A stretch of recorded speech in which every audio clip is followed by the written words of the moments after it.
கர்த்தருக்குள் பிரியமானவர்களே, December 29 Ellen G white அம்மையார் அவர்களுடைய மாரநாதா புத்தகம், பக்கம் 725. இன்றைய தியானத்திற்காக தெரிந்து கொள்ளப்பட்ட தலைப்பானது புதிய பூமியிலும் ஓய்வு நாள் ஆசரிப்பு.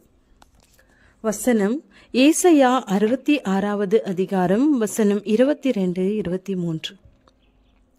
நான் படைக்கப் போகிற புதிய வானமும் புதிய பூமியும் எனக்கு முன்பாக நிற்பது போல உங்கள் சந்ததியும் உங்கள் நாமமும் நிற்கும் என்று கர்த்தர் சொல்லுகிறார். அப்பொழுது மாதந்தோறும் ஓய்வு நாள் தோறும் மாம்சமான யாவரும் எனக்கு முன்பாக தொழுது கொள்வார்கள் என்று கர்த்தர் சொல்லுகிறார்.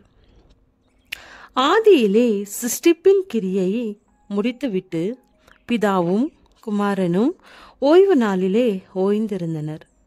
வானமும் பூமியும் அவைகளின் சர்வ சேனையும் உண்டாக்கப்பட்டு தீர்ந்த போது சிருஷ்டிகரும் பரலோகவாசிகளும் அந்த மகிமையான காட்சியின் தியானத்தில் களி கூர்ந்தனர். அப்பொழுது விடியற்காலத்து நட்சத்திரங்கள் ஏகமாய் பாடி தேவபுத்திரர் எல்லாரும் கம்பீரித்தார்களே. உலக தோற்றம் முதல் தேவன் தம்முடைய பரிசுத்த தீர்க்க தரிசிகள் எல்லாருடைய வாக்கினாலும் உரைத்தவைகள் எல்லாம் நிறைவேறி தீருங்காலங்கள் வருமளவும் சிருஷ்டிப்பின் ஓய்வு நாள் யோசிப்பின் கல்லறையில் இயேசு ஓய்வெடுத்த அந்த நாள் மாறாமல் களி கூறும் நாளாகவும் ஓய்வு கொள்ளும் நாளாகவும் விளங்கும். ஓய்வு நாள் தோறும் ரட்சிக்கப்பட்ட ஜாதிகள் தேவனையும் ஆட்டுக்குட்டியானவரையும் மகிழ்ச்சியோடு தொழுது கொள்ள பணியும் போது பரலோகமும் பூமியும் இணைந்து அவரை துதிக்கும். ரட்சிக்கப்பட்ட ஜாதிகள் பரலோக பிரமாணங்களை தவிர வேறு பிரமாணங்களை அறிய மாட்டார்கள். துதித்தல் நன்றி செலுத்துதலின் உடைகளை தரித்தவர்களாக அனைவரும் மகிழ்ச்சியோடு ஒரே குடும்பமாக ஐக்கியத்தோடு காணப்படுவார். இந்த காட்சியால் விடியற்காலத்து நட்சத்திரங்கள் ஏகமாய் பாடும் தேவபுத்திரர் எல்லோரும் கம்பீரிப்பார்கள்.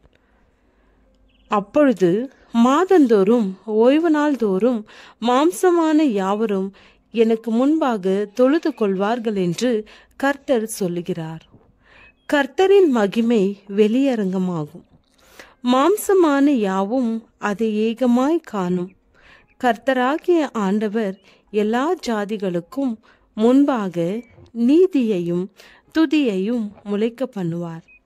அக்காலத்திலே சேனைகளின் கர்த்தர் தமது ஜனத்தில் மீதியானவர்களுக்கு மகிமையான கிரீடமாகவும் அலங்காரமான முடியாகவும் இருப்பார்.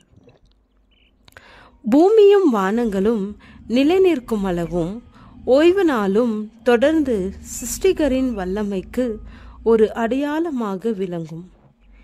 ஏதேன் மீண்டும் இப்பூமியில் மலரும் பொழுது தேவனின் பரிசுத்த ஓய்வு நாள் சூரியனுக்கு கீழே யாவராலும் கனப்படுத்தப்படும்.